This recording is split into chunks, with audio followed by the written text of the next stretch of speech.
So you want to get into 50s rock, but really don't know where to go? Well, I'm going to show you how to get into 50s rock. Now, these are just my personal recommendations. There is some stuff I've kind of left out.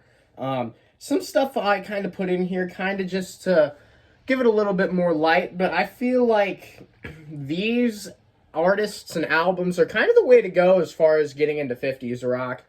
Now, most of the things I'm showing are vinyl. There's two CDs and a box set that I'm going to be showing because I don't have the artist on vinyl.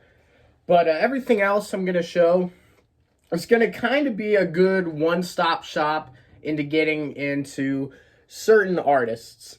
So we're going to start out small with the CDs. And so the first artist I'm actually going to be showing is Eddie Cochran. This is actually a 2-for CD I got.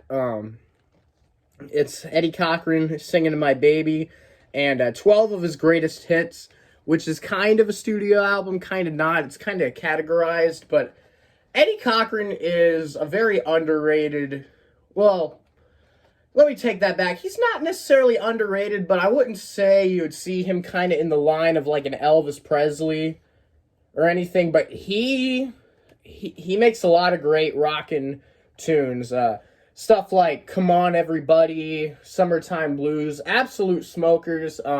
My favorite track by him is actually Something Else, which the drums on that are just amazing. It actually kind of reminds me of something that John Bonham would have done. Yeah. So if you're wanting to get into 50s rock, Eddie Cochran is a good one to look into. And if you had to start with an album of his, I personally would go with 12 of his greatest hits. It's kind of the one-stop shop. If you want to do Singing with My Baby, you can, but I wouldn't say it's as representative of his sound as 12 of his greatest hits are. Another CD, this guy died, unfortunately, earlier this year. Here's Little Richard. That album especially, I would say, is a great introduction into Little Richard. Both of these albums really are really good. But Little Richard, he had a dynamic voice. He pretty much just set the blueprint for a lot of rock. I mean, I would even say, a lot of these artists, the Beatles would be different, but especially if Little Richard didn't exist, there probably wouldn't be any Beatles. Or at least they would exist in a capacity that's not the Beatles we know today. Next one up is a box set I have. This is Fats Domino. They call me the Fat Man Imperial recordings. This is a big beefy box set. This is actually about 100 recordings right here, which I think might be overwhelming to some people, but there is a greatest hits compilation of Fats Domino. I think it's called like Million Sellers. You should check that out. But Fats Domino is essential. He's kind of more New Orleans jazz, but I would say he still kind of had that rock and roll kind of feel. Definitely a good one.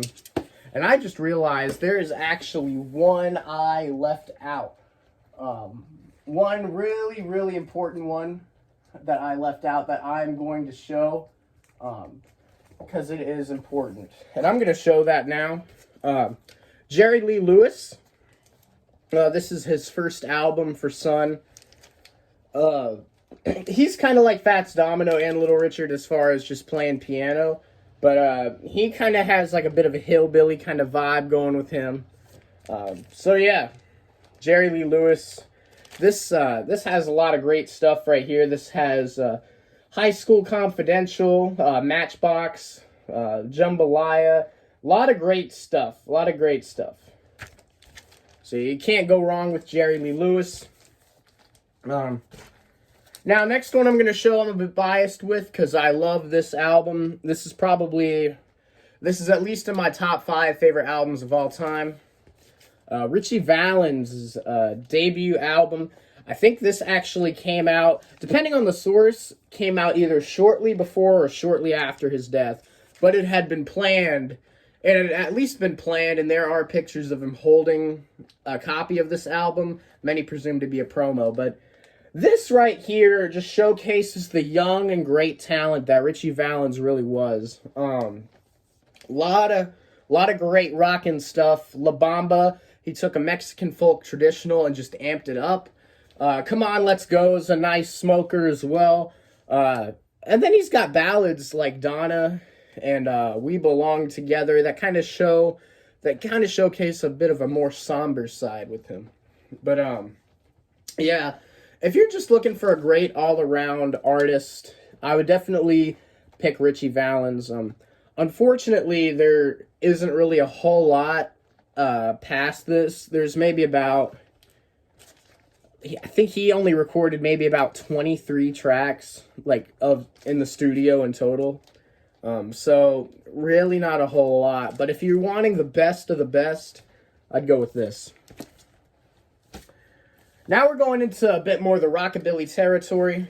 Carl Perkins' The Dance album. This is not an original pressing. In fact, this is probably going to be the copy I'm going to have for a while, because original pressings are just not, they're just not around. Yeah, this is a reissue. Carl Perkins, now, I talked about Jerry Lee kind of having the ultimate kind of hillbilly vibe.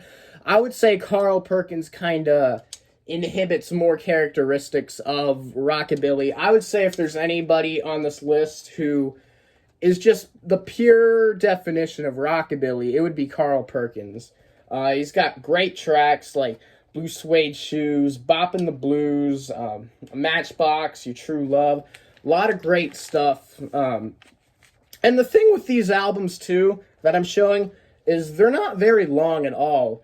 I mean, the 50s were kind of before the album kind of took on its own art form, before the Beatles came in. Albums were kind of just seen as just, record obligations, there you go.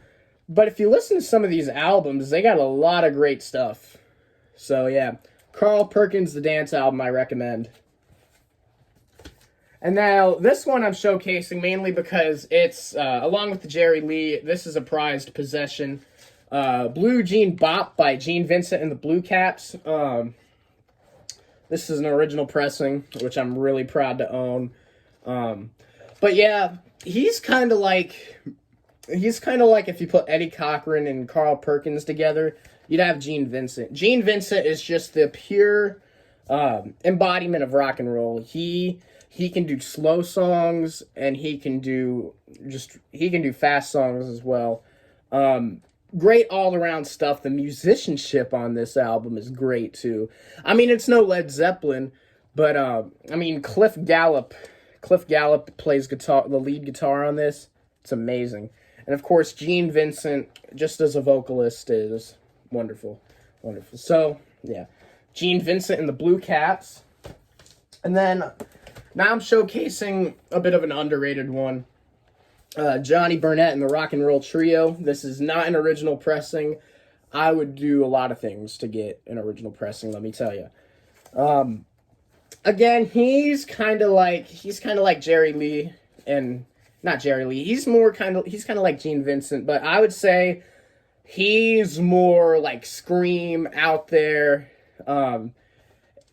You hear the wildness with Johnny Burnett. I'd even say he might be more wild than Jerry Lee, just as far as recording. A lot of great stuff like Lonesome Train, Lonesome Tears in My Eyes. Train Kept a Rollin', I'd say, is probably the ultimate kind of ultimate representation of his sound. Just a lot of great stuff on here. Tear It Up, which is a bonus track on here. It wasn't on the original album, but yeah. Rockabilly Boogie, love it. Unfortunately, these copies go for about $1,500, depending on the condition. Even if it's in crap shape, it goes for at least $1,000. Mainly because Johnny Burnett and the Rock and Roll Trio was just not commercially viable, not successful at all. I think they might have just came a little too early on the scene. This came out in '56, I believe, but it was just just kind of missed the mark just by a little bit. I think if this would have came out maybe about a year later, maybe it could have seen a bit more success. But yeah, underrated rockabilly album, rock and roll. I think it's essential. I think it's essential for getting into 50s rock.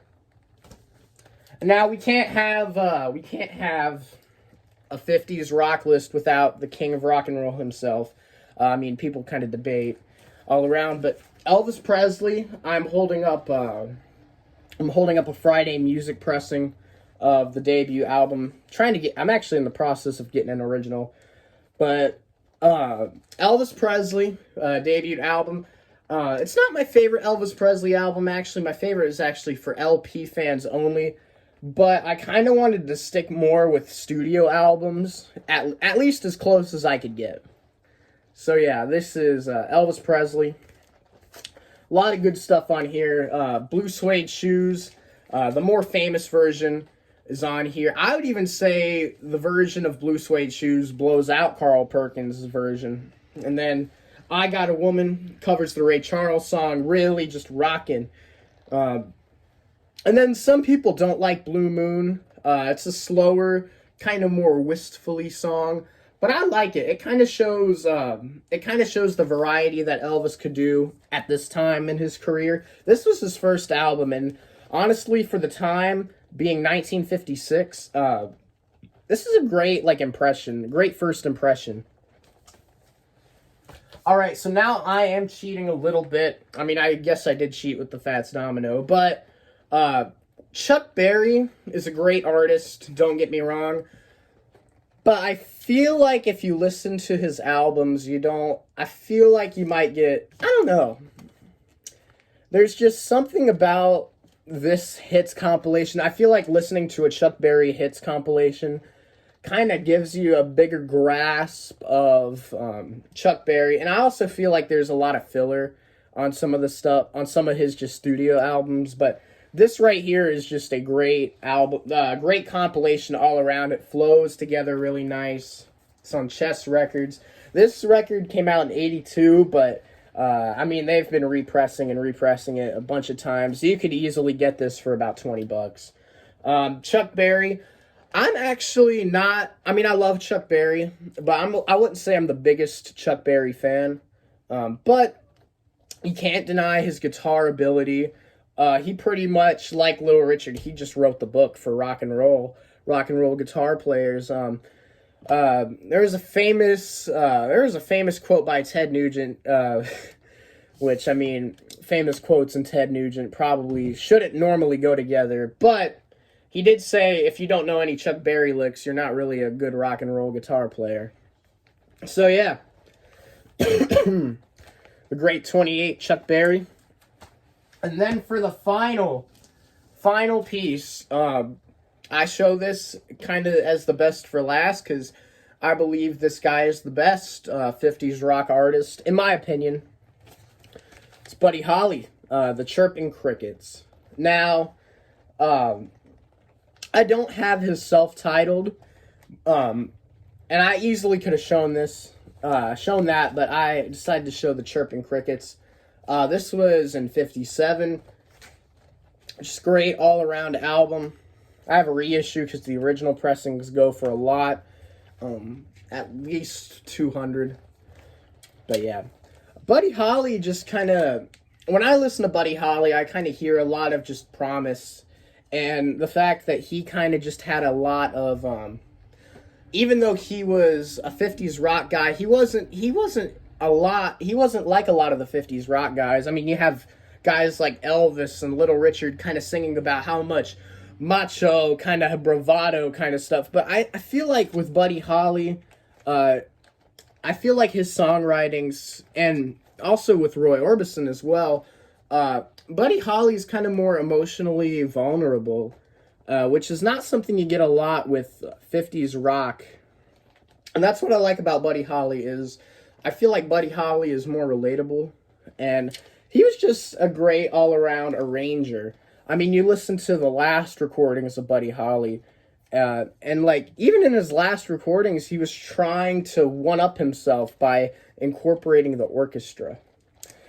But this is a great album all around. It's got classic just smokers like Oh Boy and Not Fade Away, Blue Days and Black Nights. It's got some somber stuff too, like Send Me Some Lovin', which is a cover of the Little Richard song, and I think Empty Cup, yeah. So, I'd say Buddy Holly is essential. This album and his self-titled album, which is just called Buddy Holly, it's got a cover. It's the cover of it just has him without his glasses on. I feel like they're both really essential. So, yeah. That's kind of how you get into 50s rock from my perspective. There's some stuff I wanted to show but wasn't sure if I should show, like some of the early Johnny Cash, Roy Orbison, the Big Bopper. But yeah, thank you for listening to me ramble. I could obviously clearly go on about 50s rock forever. So yeah, thank you.